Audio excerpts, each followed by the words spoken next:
What's grounded, fam? It's your boy Johnny Gio. Thank you guys for joining me and tuning in to the Grounded Phoenix channel. If you're new to this podcast, the whole purpose of this is to express vulnerability and create dialogue with certain subjects like addiction, depression, and trauma. This way, in my opinion, we can grow spiritually, physically, emotionally, and mentally. All right, guys, so my guest today is Mr. Marcos. How you doing, bro? What's up, Johnny G? Thank you for having me. I'm doing good. No problem, dude. All right, so as you know, on my channel, we talk about vulnerable shit, things that people don't like to talk about.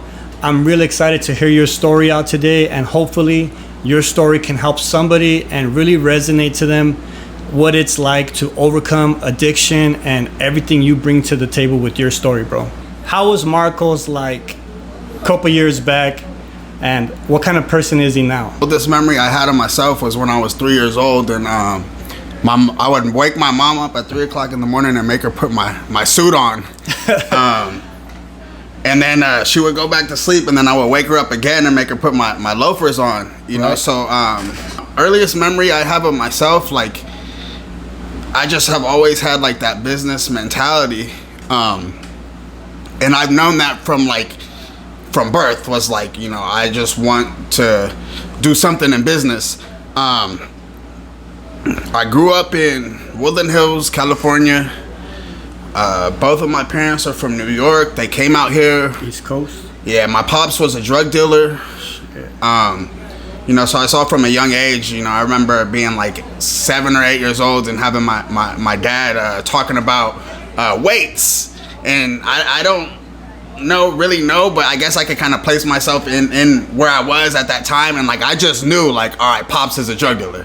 Oh, shit. Like I just knew that at the time. It wasn't like weightlifting, it was like scale weights. Yeah. Oh, yeah, shit. yeah, All right. yeah. And seeing bags of, you know, trash bags of weed and stuff like that. Damn. So, you know, I kind of was got that influence at a young age. My brother, I have an older brother. He's 21 months older than I am. Everybody considers us twins because, you know, we used to dress the same. Our mom would match us or whatever. I remember him just being like this angry kid. I remember him being like this angry kid, and like I remember like caring so much about my brother that like I just didn't want nothing to happen to him. So like, I guess at a young age I had like a control issues. Oh shit. Because I was always following my brother around, always telling my brother like, no, don't do that, you're gonna get hurt, this and this and that, this and this and that. Right. And my mom was my best friend. I remember like my uncle, he used to call us the human pretzel because like I would walk around, my mom would walk around with me around her leg. For sure. And I love my mom. And then when I was 9 years old, my mom had my dad and my mom had another kid. They had my sister. All right. And I guess like looking back at it at that time, like I was just I felt kind of like not wanted in a sense, because I'm like, well, I'm here. Why am I not good enough for you? Because they were always talking about, oh, we want a little girl, we want a little girl, we want a little girl. And then if it wasn't something about wanting a little girl, it was something about, you know, my ADHD, bipolar, borderline schizophrenic brother. How old were you at that point? At that point, I was 9 years old. Okay. You're still very young. Yeah. Oh, for sure. Yeah, and these are all, you know, I guess, due to putting in some work and kind of soul searching. For sure. This is kind of the stuff that it's brought out. Right. Definitely. And I remember my mom describes it as middle child syndrome. You know, like I'm a big brother, but I'm a little brother at the same time. Right. So it's like, I'm like, don't know what to do, but I've always felt like the big brother. I remember when I was 7 years old, my mom got me tested by a friend of hers. She was a psychiatrist at UCLA. Nice. And she gave me an IQ test, and my IQ was unnormally high. And I remember my mom just telling me like, oh, you know, you're the one who's gonna have to take over the family. If something happens to me, you're the one who I'm gonna have to depend on. And I remember that weight just being like unbearable for me. I feel you, man. You know, at 7 years old, it was way too much. I also had an uncle who was he was gay. Okay. He worked for Warner Brothers. He was the only idea of a man that I had ever seen. Oh shit. You know what I mean? Like And your father was out the picture by that time? He was in the picture, but I never considered my dad a man because I never felt love. Oh shit. I never felt love from my dad. My dad didn't know how to show love.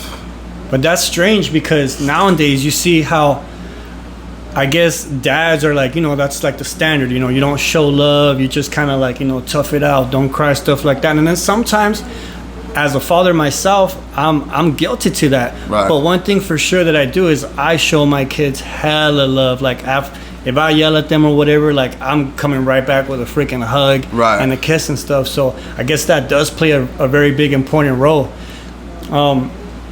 So I guess you could say, did you ever knew your grandparents and how they would act with him? So I remember my grandma, she was first generation Puerto Rican, straight from Puerto Rico.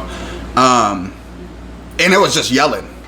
I remember I'd go over to my grandma's house and I'd be like, yo, like, what's up with this lady? Like, why? And I didn't understand it. And my dad's dad was he was in the Navy. Oh. So he was very military. Oh, sure. Okay, that explains a lot then. Right. So, and even like, I know my grandpa loved us. He had a heart attack when he was 54, when he was pretty young.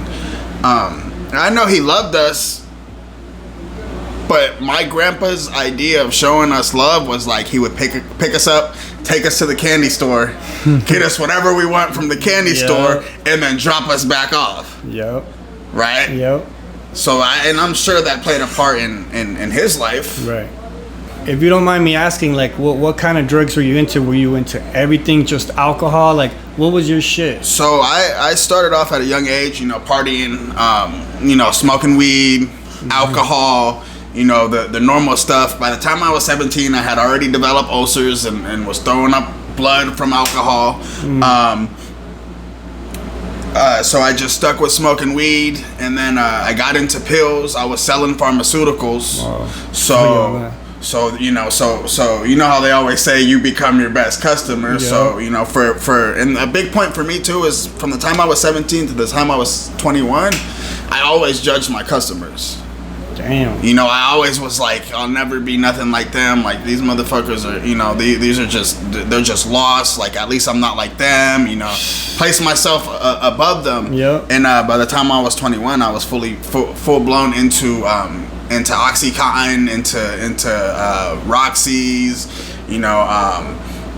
pretty much anything opiate. I was really into anything opiate. And then I got on heroin. Damn. I got on heroin when I was 22, and by the time I was 23, I had already called my first prison term.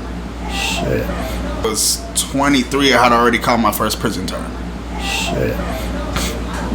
All right, so I've never done heroin myself, so I'm pretty sure you get asked this a lot. Like, how is that high? Like, what do you feel? I'm pretty sure detoxing from it have to be like the hardest thing to do. So, like, just take me down like a trip being on heroin. Okay, so here's a normal day on heroin, right? So I wake up. Of course I'm in the Momo, I wake up. I first thing I do is reach for, my foil and my heroin, and first thing I do is, get well, or get high. And then my whole day from then on is like nothing but hustling for more heroin. So you're able to function on it? Like, you're able to do shit? Like, I just imagine it just chilling there being stuck. So I think that's a common misconception with heroin. Heroin, it gave me a lot of energy, and to be completely honest with you, I got a lot of my hustle today from being in that heroin addicted lifestyle. Shit. Because I constantly had to be on the go. I couldn't stop because the second I stop, if I don't have my shit, I'm getting dope sick. Yeah. right? Damn. So it gave you energy. It didn't bring you down. I notice a lot of people, they like to get on uppers when they're on heroin. So is that like just like a specific cocktail just to each someone's preference, or is that like? So in the beginning, it was just heroin, and it's like I told you before, when I was selling it, I would always judge my customers. Right. When I was on heroin, I was always judging the crystal meth addicts, and like I'll never be like them, Oh snap! But you get so low off of heroin sometimes that you need to come back up. So at one point I was addicted to heroin and the crystal meth, and I'm doing that just so I can feel normal. No, for sure. Yeah. That's a trip, dude. So you dedicate a lot of your behavioral hustle now to being in that mentality and in that heroin state, which I could definitely see that, because you're always on the go. You always got to look for your next fix, you could say, right? So, damn, that's pretty crazy. I never would have been able to relate that to how you are now. But when I think about it, I don't really see anything good in my point of view. Like when I was binge drinking and doing yay and shit like that, all I got from it is just pretty much anxiety now and a freaking heart murmur and all these fucking scars to show for it. But I want to move forward now into the person you are now that we got a little history. Definitely I could say that I don't know if I would have been able to handle that, so I appreciate you sharing that information. How has that shaped you now? Like, what kind of person are you now? What are your goals? What is something that drives you now? And what are you really passionate about? So, I was spiritually bankrupt for so long. And I've been in these situations that I can't explain how I got out of. And that to me is like evidence of a higher power. For sure. And my whole motive and mind state have changed since I've gotten clean. And like, my whole thing is like, if I could just help one person not have to go through what I went through, then I'm winning. You know what I mean? And I've learned a lot over this. I've been clean or sober, whatever, however you want to call it, for almost 2 years now. Damn, that's dope. Congratulations, bro. Thank you. And I've picked up all these skills and these trades, and and I'm trying to take my past and turn it into something positive. It was negative for so long, so I want to turn it into something positive. Creativity, I think, is a big motivator for me. I believe that everybody's an individual and everybody has their own way or means or method of doing things, or just being yourself. For sure. So I'm a big advocator of like, do whatever makes you happy. And right now what is making me happy is being able to help people. For sure. So I know we were chopping it up earlier. We got into this big old conversation and helping people. So I definitely feel you on that. Even if it's just that one person that you're reaching out to, and you get this sense of satisfaction that you're on purpose. Do you feel like you are on purpose right now, knowing that you do work in recovery? That has been my purpose. It has been my purpose to help somebody. Like, it's these little blessings that I've missed my entire life. Like when I help somebody out, right, and they come up to me afterwards, or a month down the line, or 2 months down the line, and they repeat something back to me that I said to them that I don't even remember telling them. Yeah.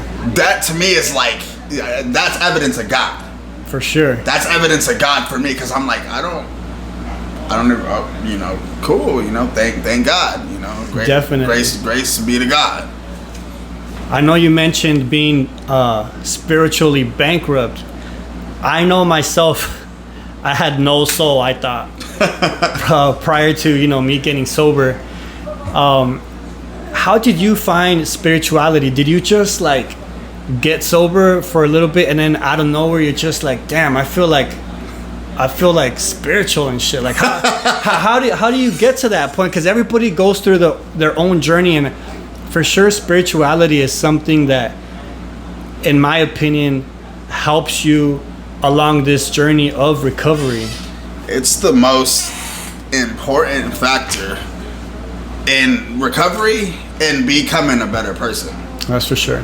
I got there, to be 100 completely honest with you. I went through treatment and I worked 12 steps in Narcotics Anonymous. That's my that's been my guidelines from what I've used. There's 12 steps to that I follow. It's the spiritual principles that the steps lead you to that have done it for me, you know. And it's taken work and really wanting something different, and really, you know, I always tell people, like, I'm breaking generational curses. For sure. You know, these are behaviors that were handed down from my parents and handed down from their parents. So it's like, it takes an immense amount of courage to be able to do that. Yep. Right? For sure. Because in a sense, you become an outcast, right? You become different. It's not normal. And then, I don't know if it's happened to you, but some relationships actually die out once you feel this new spiritual wealth or this new sense of like purpose. I don't know if it's because other people are not vibrating on that same level as you and I, but it's definitely something that was hard for me to do and kind of separate myself or kind of draw the line as to where, you know, this is kind of where we cut ties, or, you know, it's just acquaintances from now on because we're just not vibing like that anymore. I think for me, it's been having a self-worth and realizing that, you know, I feel like everybody that's put into my life, God has put into my life for a purpose or a reason. Definitely. How long that they're in my life, I don't know. That's not for me to judge. People move on. People move apart. Circumstances just happen. There's been a lot of relationships where, you know, I've been able to see my growth because these are relationships with people that I would never want to let go with in my addiction. Shit. You know, and now that I'm, you know, working these spiritual principles, I'm starting to see it going in a different direction. So I went through so many insecurities, and one of my biggest, you know, insecurity is wanting people to like me and acceptance. And when I do that, I realize that, you know, all the people who were there for me are the people that I push to the side, right? Damn. Because those are the people. That's the truth, though. That's right. the truth. That's what we do. Right. That's what we do. And yeah, and I feel like a lot of people want people to like us, you know, but some of us do depend on it more than others.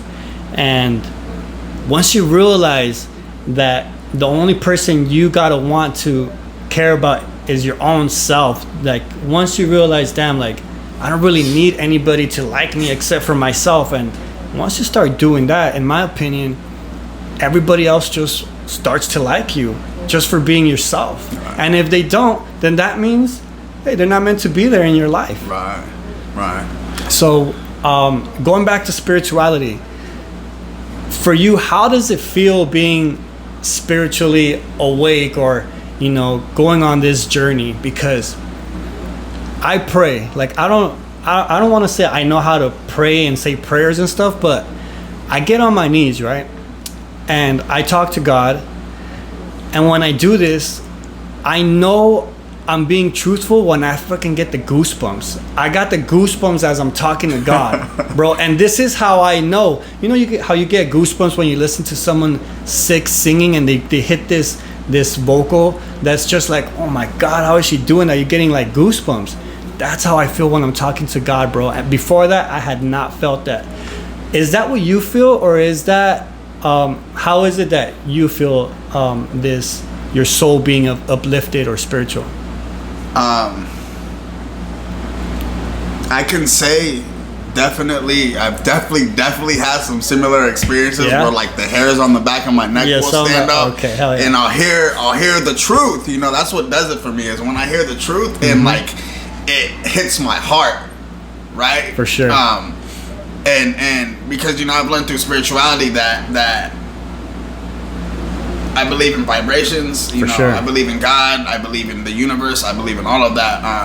there's a certain way that I feel when somebody's speaking to me from their heart. It touches my heart. You know what I mean? And it gives me that same, like you said, that same feeling, like the goosebumps, the chills, like when it's touching my heart, and it's not just through the ears, it's through the inside of you where it's just like, oh, right, I feel that, right, I feel that, right, definitely, bro, now for sure. Now, one subject I want to touch on, because I definitely resonate with this, and you were talking about how you didn't really have someone's steps to follow in terms of your dad. And you said you had an uncle that was close to a dad as anything.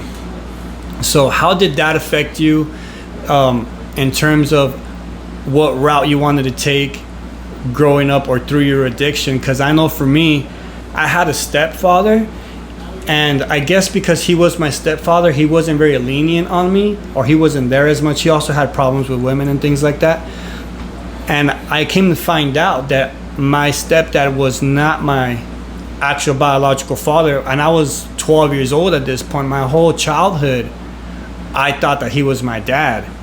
So when this happened, bro, this day, I remember that shit vividly. That day was the day I did my first line of crystal meth, bro. At the age of 12, dog. I did meth before I smoked weed. I swear. I got home, and my mom just decides to fucking pull a rabbit out of the hat and just say, hey, this is the truth. You know, her and him were going through stuff, so she told me.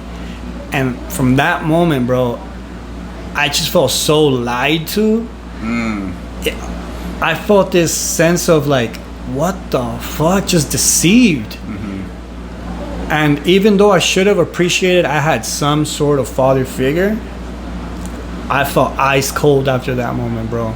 So I know for me, it's big having somebody to look up to, and that completely changed my life after that. Because I was that kid that was like, well, yeah, my dad's stronger than your dad. He could freaking carry a car with one arm.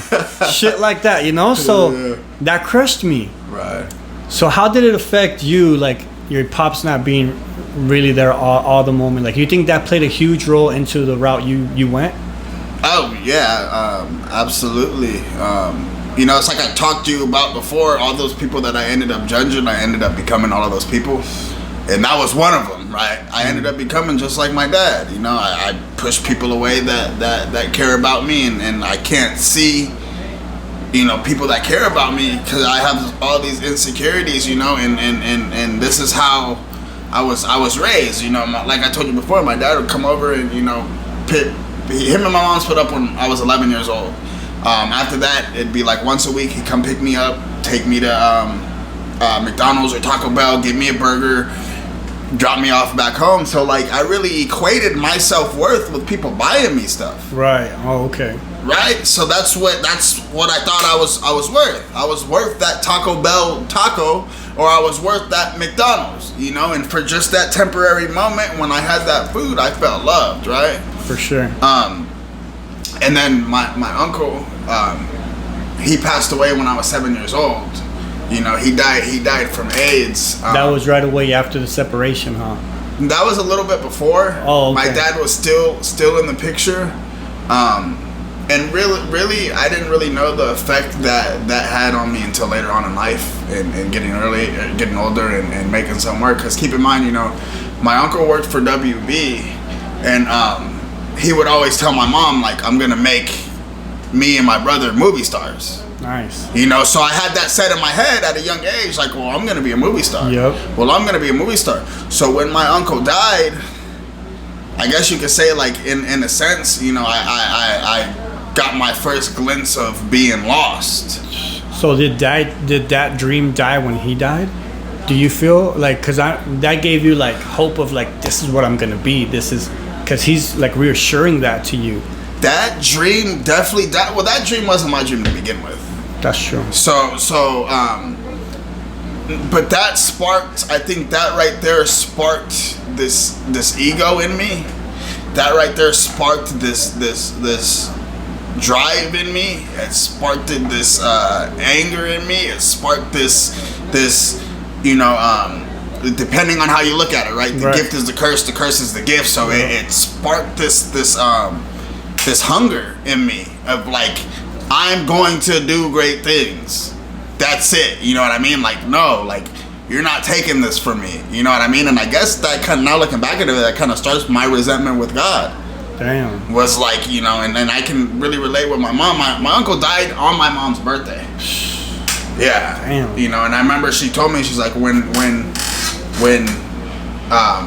she's like, when her brother and my uncle died, she's like, I hated God. She's like, I turned my back on God. You know, I didn't understand how God could do this to somebody. And I guess in a sense, I probably felt the same. You know, like, it's crazy. I look back at it and it's like, you know, that was my little glimpse of a normal life that I had. Because my life growing up was so chaotic. I mean, I told you about it. It ain't nothing normal about a kid growing up in that environment. Yeah. Boy, after listening to everything you just told me and really getting to know you, it seems as though you took some actual good things, not necessarily all good, but you used to your advantage some benefits of being an addict in terms of the hustle. Is there anything else that you learned from your experience or you're willing to share to somebody that's maybe going through the exact same things that you went through? Yeah, perception. You know, I learned perception. I learned that if I think negatively, negative things are gonna happen. Oh, for sure. If I think positively, positive things are gonna happen to me. You know. For sure. Most definitely. I'm a big fan of affirmations, so it's kind of hard for me when I come to these meetings. I've only been to a few, as you know. I like coming to them, but I can't wrap my head around, you know, the whole thing where you admit that, hello, my name is Jonathan, I'm an alcoholic. Hi, my name is Jonathan, I'm an addict. I can see the concept of acceptance because I have accepted that. But how do you feel about it constantly, you know, when you reassure yourself that that's what you are, even though you're no longer that? Like, how do you see the benefit in that? So I could kind of just see your perspective of it. For me, I always got to remind myself. When I remind myself that I'm an addict, it reminds me of where I can be. That's how it works for me. You know what I mean? Every time I tell myself an addict, I put myself into full-blown addiction. You know, it kind of connects those two things for me. And that's like your prevention mechanism. Okay, that definitely makes sense. I never really thought about it like that because I'm really just like, I gotta feed myself positive shit because I know you're big about the subconscious mind. So when things like that come into my mind and I like reaffirm myself that, it's a little weird because I like to just be like, oh damn, you know, like that's what you're not anymore. So let's not go there. And that works for me. Right. And not necessarily it's the right way to go, but right. If it works for me and it doesn't work for you and going back there works for you, shit, by all means. Right, for sure. Because everybody's different. Right. And that's what we're learning with this whole movement that you and Nick are putting together. Shout out to Team 12 for letting us roll up to the shop right here. Really dope vibes. Good looking, Nick. Hey. So, without further ado, let's just wrap things up, and I'm pretty sure we're gonna have you again. It was so dope chopping it up with you. Hopefully, we could have you back. Yeah, thank you, man. Thank you so much for this opportunity, man. And you know, anytime I can kind of come out and show a different perspective on you know my life and experience that I went through and how I see it. Yeah. You know, that's I'm always down for that, you know, and I definitely appreciate you, man, and like, you know, I look forward to, you know, this little movement like you were just talking about that we got going on. You know, it's like we've come so far, and like to see this actually start to come to life, it's like it's super humbling. So like I'm all for, you know, being a service, bro, and whatever it is that I can do, you know, always hit me up. Likewise, bro. It's like creating a wave. That's the way I look at it. It's this feeling of creating a wave of, that being sober or clean is fucking cool, because there's a lot of propaganda out there in Hollywood, and it's just like being sober is not cool, or using drugs is the thing to do, not knowing all the negative effects it could have, because it's not like that for everybody. I'm pretty sure some people can handle their shit and then they can go on and live their lives, but there's definitely another pandemic of people that are suffering because of this, and just bringing awareness to addiction, bringing awareness to mental health issues, trauma, I think is big. And I think that putting ourselves in this position, especially as men, can go a long way, because I don't see too many dudes doing this, man. I appreciate you for coming out. Oh, most definitely. I also definitely think it's important, I'll tell all the guys out there that it's okay to cry. There you go. It's okay to cry, but just don't cry too much. There you go. Balance. I've learned balance through this program. And it's all good, I'm sensitive. I'm sensitive as hell. I care about people. You're a passionate person. Right. So I think that's something that I think we all should accept and we should embrace. Everything's subject to change. Evolution of man, everything is subject to change. It's what we do with that change what makes the difference. Either I could resist it and make my life hard, or I could accept it and make my life a little bit easier. Going through that turbulence, that change that we're not so used to, or we're afraid of, bro. Like even being sober, like there's so many things that you could do that are new to you that will put you on this space where you're not comfortable anymore. And I think that is the journey, and that's the beauty of it, to put yourself like what we're doing right now. When I first started this channel, I was just like dead ass looking at the camera like fucking shaking, bro. Like what am I gonna say, and fucking sweating bricks and shit. And now I'm over here chopping it up with you, man. And honestly, I still have like a long way to go in my opinion, but at the same time, I'm proud of myself for doing this, and I can see that people are appreciating it. And so thank you for coming. This is dope. It's important, man. It's important. This is stuff that people need to hear. This is stuff that people have been silent for about so long, and you got to break that silence in order to change. In order to help make a difference and help make a change, we can't be scared. Hell yeah. So I commend you for doing it. I think it's dope. I think it's it's something that has potential to help a lot of people. Thank you, man. Appreciate your kind words, dude. Thank you for coming on, my boy. Yes, sir. Thank you for having me.